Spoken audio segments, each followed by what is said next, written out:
Welcome back everybody to another episode of our weekly Moto News Roundup, where this time we'll look at Triumph's brilliant looking new version of their Scrambler 400 and unfortunately why we won't be able to buy one. Then there's new bike news from Harley, MAEVING, BMW, Suzuki and Enfield, as well as some industry news on Norton, MV Agusta and BMW. Then we got the latest on Harley's boardroom problems and also some more woes for KTM. And for the first time, we've got a brilliant giveaway for you this week, courtesy of our good friends at Litelok. But first up, let's take a look at that new bike from Triumph, the Scrambler 400XC. Now, we knew this was coming because of the spy shots that we covered a few episodes back. And the final product is pretty much exactly what I was expecting. You basically take the standard Scrambler 400X, but then add some spoke wheels, some accessories and some fancy paint to make it look a bit more off-roady and potentially a bit more desirable. As standard, it looks like this one gets a high front mudguard, a headlight grille, a bash guard under the engine bars too, and a bit of a fly screen. And while you could potentially spec up a regular Scrambler 400X with some of the accessories from the parts catalogue, well, it's the spoke wheels that I think make this one look really good, and those actually aren't an option at the moment, and they are tubeless as well, which is a good bit of practicality for the majority of riders. There is a slight penalty for all this extra hardware though. It does come in 6-ish kilograms heavier, so it's now 185 kilograms fully fueled up. But still, when it looks that good, I think that's probably a slight hit that I'd be willing to take, although it's not, unfortunately, a dilemma that many of us will have to make, apart from our good viewers out in India. You see, it looks like this bike is going to be for India only, which is why you might not have seen it on any of Triumph's social media, apart from, for example, the Triumph India YouTube channel, so hard luck for the rest of the world. Still, you've got to say it's probably a smart move from Triumph. You see, the whole point of the 400s was to sell more bikes in India. I mean, they're built in India anyway by their manufacturing partners at Bajaj. And really, selling them in the rest of the world was just a kind of nice little side hustle for them. Because it's India where the real volumes exist to make, these lower cost bikes with smaller margins actually a beneficial business decision. Realistically, in the rest of the world, a couple of bikes in the 400 lineup, the SPIED 400, the regular Scrambler 400X is probably enough, and it's only the massive numbers they'll sell in India that warrant, multiple similar kinds of bike. Still, it could mean that some of the other 400s that have been SPIED testing, like the Baby Thruxton or the Enfield Gorilla competitor, might end up with the same fate, which is a bit of a shame, but I guess,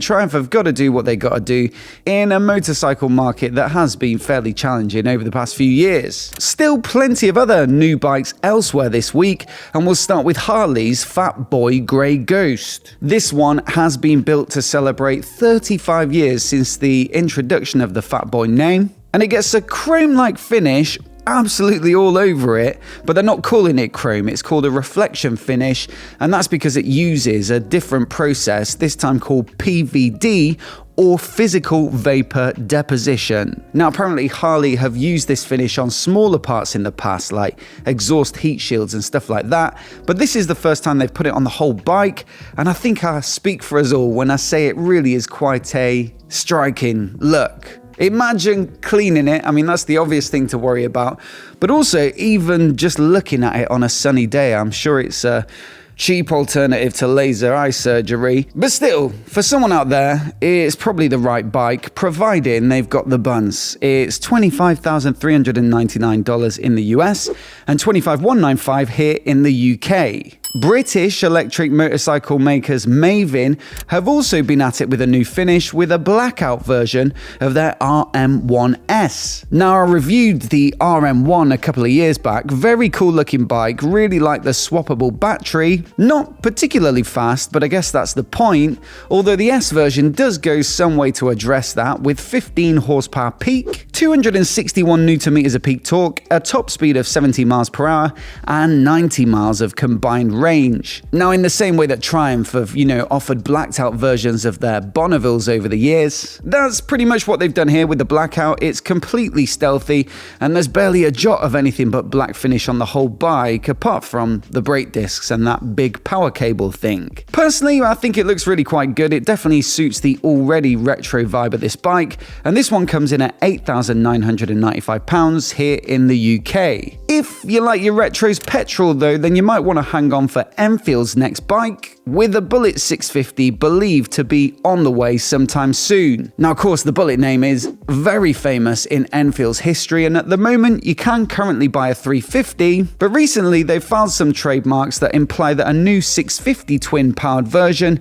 is imminent, and I think you probably know the drill with this one. Classic styling, a bit of chrome. The Bullets tend to have a twin saddle as opposed to the Solo on the classic 650, and then the same 47 horsepower parallel twin as the other 650 bikes, and no doubt priced at a very competitive sum, as is par for the course with any Royal Enfield bike. The only thing that concerns me a little bit with this is the fact that there are already so many 650 bikes. You've got the Interceptor, you've got the Continental GT Cafe Racer, you've got the Super Meteor Cruiser, you've got the Shotgun, which is also kind of a cruiser but a little bit sportier. You've got the Bear 650 Scrambler now, and then also the Classic 650, which is a sort of classic style cruiser, and it does start to leave you wondering whether there's any real differentiation between some of these bikes and whether they can really sustain such a lot of bikes all on the exact same engine. That said, if you've always wanted a 650 Enfield twin, but it's never quite hit the exact mark for your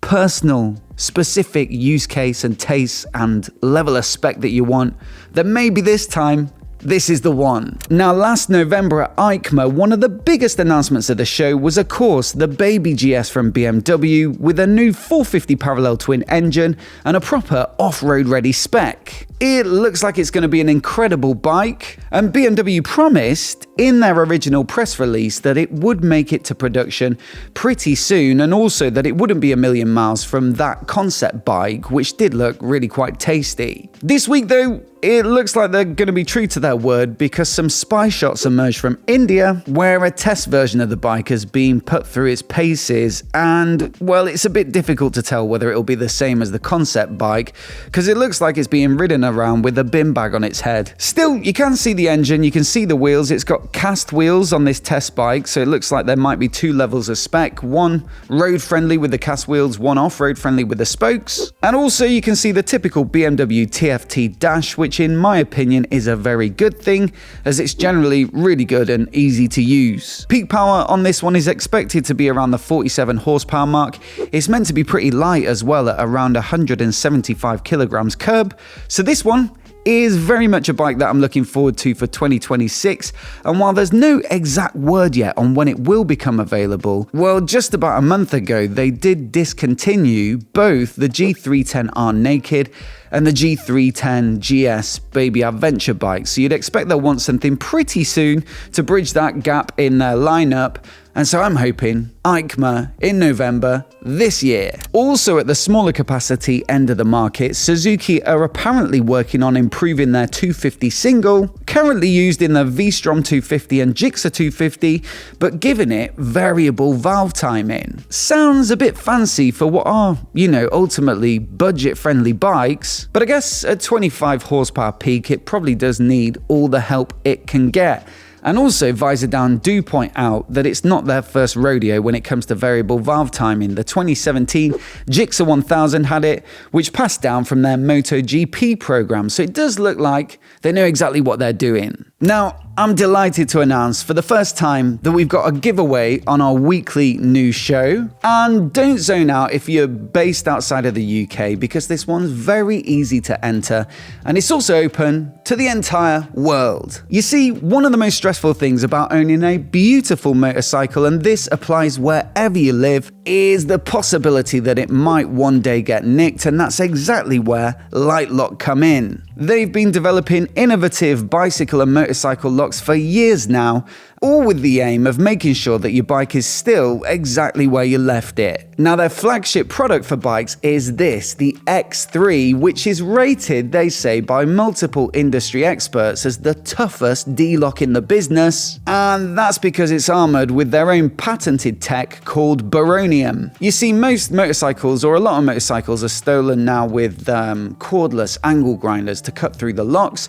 but this coating makes it up to 20 times more resistant to angle grinder attacks than a regular unarmoured D-lock. Now, I've been testing this one out. I haven't tried to cut it, but I've been using it and it's very nicely made. I've used their X1 as well. And they also have some brilliant testimonials on their socials and on their website of customers who have had an attempted theft, but the lock has survived, and so therefore, so has their bike. And so do check those out if you're someone who needs to see to believe. So here's the deal. Litelok have been kind enough to say that they'll give away one of these X3 locks to one of our lucky viewers, and keep in mind, these ain't cheap. Good security doesn't come super cheap, so they're worth about 250 quid. Personally, I'd say money worth spending. The amount of stress it can cause worrying about your bike, and also if your bike does get nicked, the amount your insurance will go up. But then also for 3 runners-up, they're going to give away a voucher for their website. And if you're someone who's pessimistic about your chances of winning a competition, which you shouldn't be, but if you are, then they've also given us a discount code, which is going to run for the duration, which you can use on their website. So at least there's that if you don't win. Still, the competition's going to run to mid-June. The code is good till the end of June, and so do go to the links down in the description to get entered. And a massive thanks again to Litelok for their support, and the best of luck to you in your entry. Now, onto some industry news, and as if India didn't have enough already with that new Scrambler 400XC, well, it looks like a Norton V4 will be on the way by the end of the year as well. Now, as you probably know, Norton was bought by Indian manufacturing giants TVS soon after the whole pension scandal with the previous owners, and so it might not be a huge surprise that they want to get some bikes on the market in their home country. Now, some small capacity machines have been rumoured over the past couple of years, but the first bike is actually said to be one with the code name B110, which apparently uses their 1200cc V4, and it's going to be available in India by the end of 2025. Now, whether it will be the V4 SV sports bike or the V4 CR Cafe Racer or something completely new is yet to be seen, although the latter, the Cafe Racer, did appear on the TVS stand at a recent trade show in India, I believe. So yeah, good news if you like your fancy British bikes. Although, don't expect these ones to be cheap. I think the SV is 44,000 here in the UK. And the CR is not much better at 42 grand, so both of those make that very shiny Harley look like a bit of a bargain. Meanwhile, MV Agusta are flying solo again after KTM recently handed back the keys after buying them a year or two back, and then they got into their well-documented financial fiasco and had to start selling stuff off. But it looks like MV Agusta now that they're back on their own, are also having to pay close attention to their own accounts because they recently announced the closure of their R&D centre in San Marino. Now, this place has been running since 1993 and it's responsible for some iconic bikes over the years, along with the famous CRC acronym. And so there's a great write-up of the history of it over on Cycle World if you're interested, which is definitely worth checking out. R&D sort of activities, I believe, now will take place near the factory in Varese, where the rest of the company is based. And so look, while it is undoubtedly a shame, if it does help MV Agusta to continue into the future making their beautiful, crazy, unhinged motorcycles, then I guess so be it. Now, have you ever heard of a TT Rider Liaison Officer?